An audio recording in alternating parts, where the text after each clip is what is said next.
From Anshe Sfard Bethel Emeth Congregation, it's time to take 10 minutes for Torah with Rabbi Joel Finkelstein. Welcome to our discussion of Parashat Lech Lecha, Avraham, the experimental forefather. What do I mean that Avraham is an experimental forefather? I mean that it's not immediately obvious what it means to be a forefather, to be a Jew, to be a follower of God, and to do the right thing. Avraham is a testing ground. It's not just that Avraham is tested with 10 tests, the Asara Nisyonot, the 10 tests and trials and travails of Abraham, but rather, he's actually an experiment as to what it means to be a Jew. The first question is, where is he supposed to go? Avraham is actually not told to go to Canaan. He's told to go to the land which he is shown, Haaretz Asher Areka. It's only when he reaches Israel that he's told, L'zaracha teindat haaretz hazot, that to your children I will give this land. Oh, so he discovered that he must be in the right place. It was an experiment. Where would he go? He went to the right place. He's told he reached that place. But the test is not over. Then a famine occurs in this very land to which he was told to go.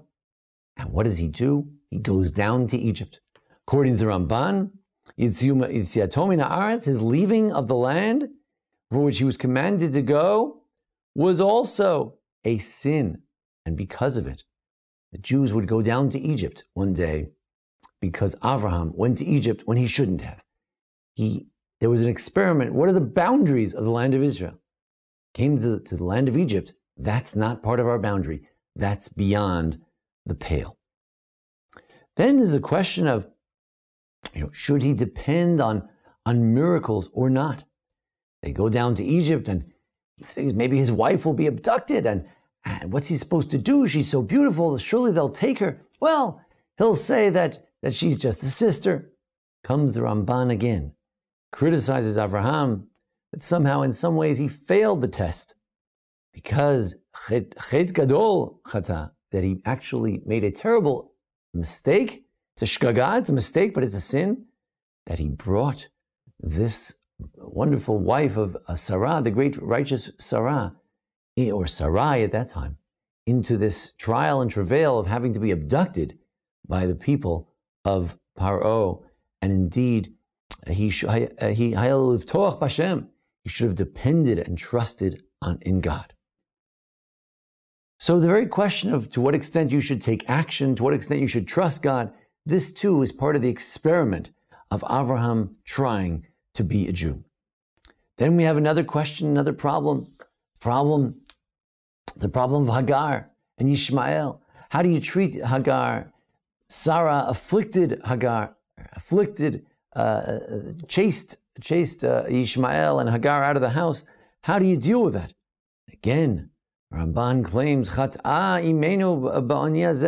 that this time it was Sarah who failed the test. She sinned in afflicting Ishmael, and it's maybe because of this that we have suffered kol minei inui, all sorts of afflictions at the hands of the children of Ishmael as a result of this mistake on the part of the experimental forefathers, Avraham and Sarah. The Radak, Rabbi David Kimchi, similarly says that Sarah did not act in the ways of proper ethics. And the whole idea of this story is to tell us how to acquire good character traits, how to stay away from bad character traits. And the affliction of Hagar by Sarah was one such bad decision. It's an experiment to be Avraham and Sarah, and sometimes they don't make it. Then Avraham is told by God that he's promised that he will have children and they will be given the land of Israel. Is he supposed to question it or not? Well, first he says, how do I know that I will indeed inherit the land? And the rabbis in the Midrash say, because he questioned whether he indeed would be given that which was promised him by God. Therefore, that's why we were slaves in Egypt for 400 years. He made a mistake. You don't question when God actually promises something to you. Then later on, Avraham is told that Yishmael will take over. I'm sorry, that Yitzchak will be born.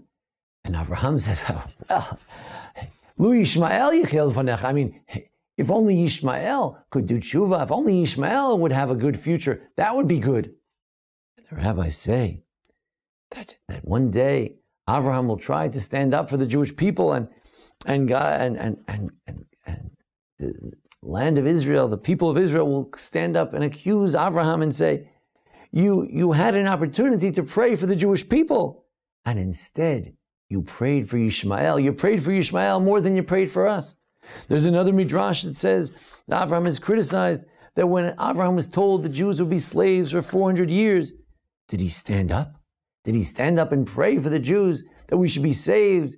No, he allowed the idea of the 400 years to stand. Later, Avraham learns that lesson in next week's Parsha, and he prays for the people of Sodom and Amorah. We don't take God's decree at face value. To some degree, Avraham made the mistake of Noah not to pray in the face of a great decree. We see then that indeed Avraham was the first forefather. Sometimes we picture that automatically forefathers are all the same. Avraham, Yitzchak, Yaakov, they're all the same. Not really. Avraham had the greatest trial and the greatest travail because he had to forge the way. In the lack of guidance, there was a lack of a Torah at that time. He had to figure it out. And we see how he flounders in some ways without a Torah. We need a Torah to be able to guide us. What is the right response? And Avraham also teaches us. He becomes the Torah that teaches us what is the right thing to do, what isn't. When they don't have children, they should have prayed for children, says the Rabbi David Kimchi the Radak, but they didn't. Another mistake, but it's all part of the learning process. I'm not here, God forbid, to criticize Avraham. I'm here to point out the difficulty of being Avraham, being the first forefather with little guidance. Surely there were many trials, and surely he passed them in the sense of his faithfulness to God. He failed many trials, and it's the failure and our learning those lessons, says the Radak, which is the lesson of Avraham, not just what he succeeded in doing. Where he failed, those too are great lessons we can learn. Avraham, the experimental forefather. Avraham was the first one, and we have to sympathize with this difficult position. And yet we can learn, hopefully, from what he did right and what he did wrong as to how we should behave and how we should conduct ourselves. Learn lessons of kindness to others. We learn lessons of faith, and so many more lessons from Avraham Avinu as we continue to read the Parshiot about Avraham. Thank you for joining us here for the discussion of Parashat Lech Lecha, and thanks to Jason Lefkowitz for his technical assistance.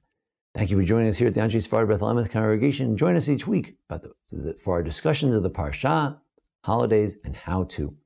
Thank you. This has been 10 Minutes for Torah with Rabbi Joel Finkelstein. To learn more, visit ASBEE.org.